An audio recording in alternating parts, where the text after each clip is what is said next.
Realizing because I didn't take my guitar and my instruments even to the bathroom with me to practice, let alone even maybe once every couple of months I would play, that I was never going to achieve the rock star dream.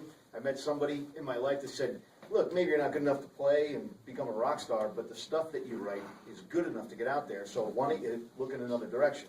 So I started pitching to publishers. That was the deal back then.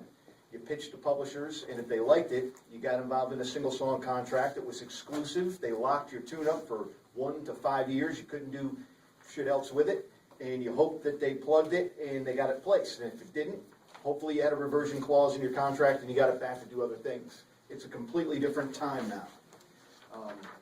Around 2009, having been published at Castle Records Tower Music Group in Nashville, along with some folks out in LA, I started to again look at other directions, other resources to exploit my material, and I found production music.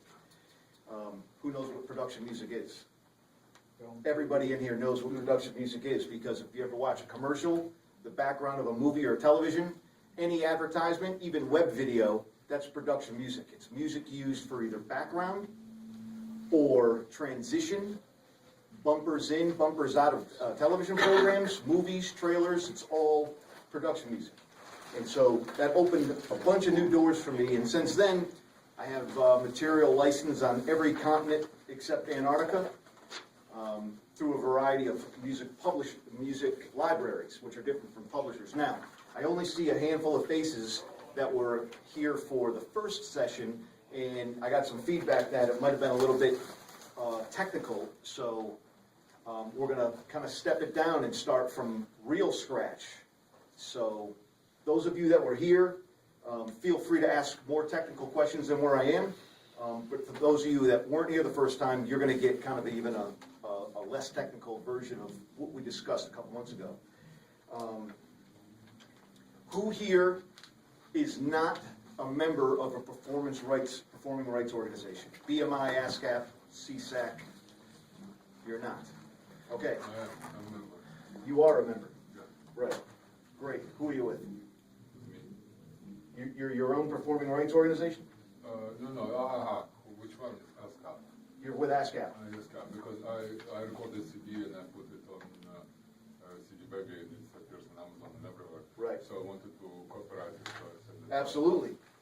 If you're writing music that you believe has a chance, or you're pitching for people to use, to cut, to perform, if you're performing in public, if you intend to pitch it to music libraries or anybody, your first step is to get involved, become a member of either BMI or ASCAP or CSAC or SOCAN if you're Canadian or if you have ties to Canada.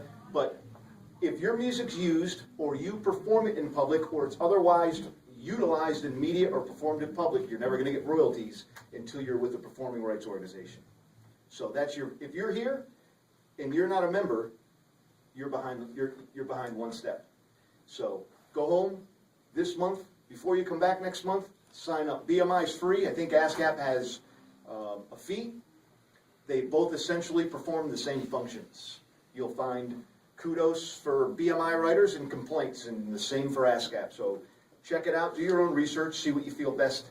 But if you're writing music and you're pitching, or you're going to pitch, stake your claim that your music's going to get utilized sometime, somewhere, and get involved, become a member of a pro.